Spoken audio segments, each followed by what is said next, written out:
Hello, and thank you for watching my presentation. The organization I've created a business plan for is called House Sitters.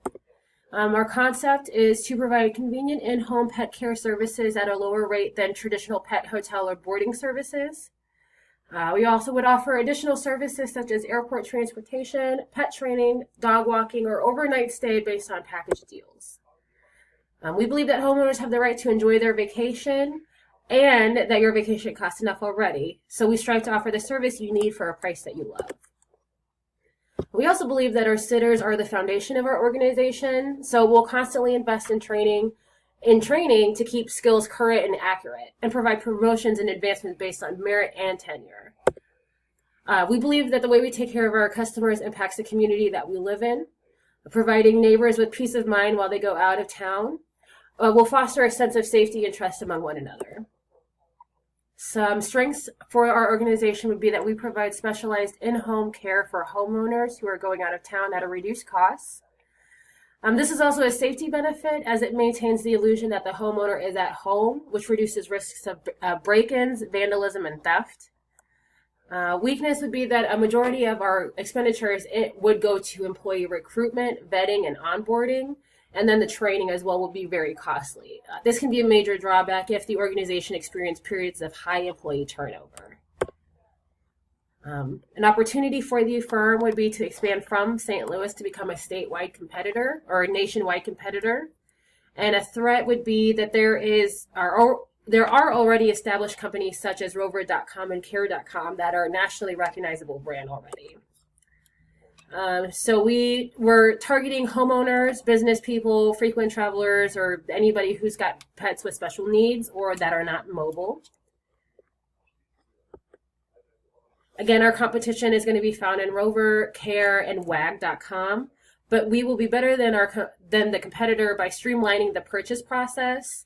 Those websites have a lot of overwhelming house sitter profiles, so we want to make that more simple and offer a menu-based package price.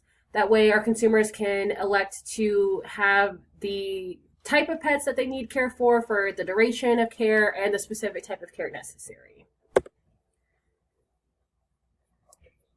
So we offer house sitting, in-home pet boarding and care, and animal obedience training. This will attract customers because it is a convenient, tailored experience and catered pricing structure. That pricing structure starts off with the live-in or drive-by pricing. So this is the live-in pricing.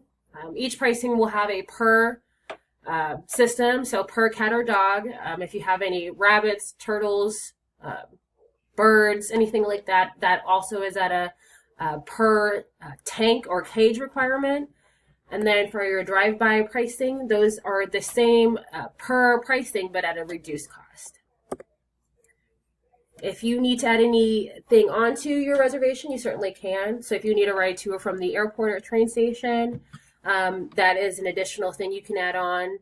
If you're taking a last minute trip that you didn't plan for, that can also be something we can work with you and get one of our representatives to house sit for you while you're gone. Any obedience training, so the come, heel, sit, down commands, or dog walking if you want to give your pet the opportunity to get some energy out.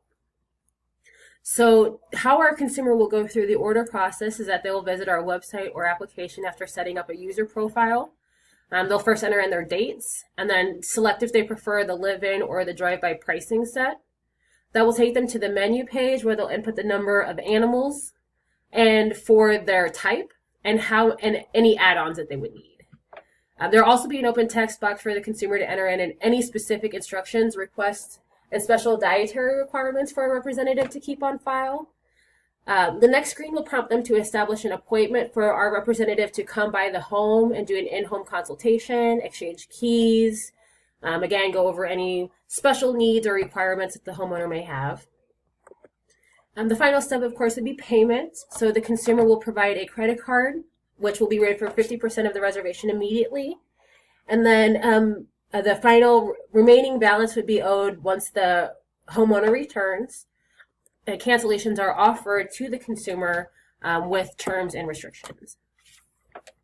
So the promotional strategy, because we are an e-business, would be a very large social media marketing campaign, specifically focusing on Facebook, Twitter, and Instagram users in the St. Louis area. We'll also use some local marketing, so billboards, radio, or TV advertisements. Several consistent promotions that our organization would offer would be a 20% discount for any holiday travel, Memorial Day sale, and then there's always going to be a 15% discount applied to active military families. So the supply chain or inventory plan would be any obedience training enabled house sitters are going to be all core skill certified. So they will have the same level of skills across the board. Once the consumer completes our reservation, we match the availability with the availability of our representatives and schedule them to match what the consumer needs. During the time of the reservation, our representatives actually provide pictures, videos, and text updates on the status of your pets, and also provide progress reports of any training, if applicable, to whatever form of contact that you designate.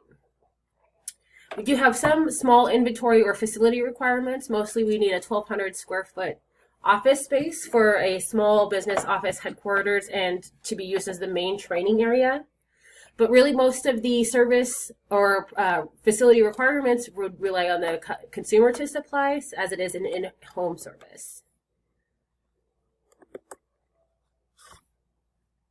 So we would need both those drive-by and live-in house sitters. The live-in house sitters are again, all core skill certified. Any recruitment and hiring requirements would be that they have a minimum high school degree. They're able to pass a background check and a drug test. Since they are going to be possibly living in your home, we want you to feel safe with these people in your home for the time that you're gone. And then 1 year previous experience in a pet environment. That just really means a pet store, kennel, vet's office, etc. That way they are familiar with multiple different pets and their dispositions. So to start up the cost, we're looking at about $2,000 for legal costs, $15,000 for website design. Application design would be about $50,000. Business cards, marketing, and employee training also included would total to be about $99,000 just for startup costs. And then annual running costs would be about $428,800. I'm looking to get the initial source of funding from the partners and to get a large bank loan. And we're expecting to break even around the 6th year. Thank you so much for taking the time to review my presentation, and have a wonderful rest of your day.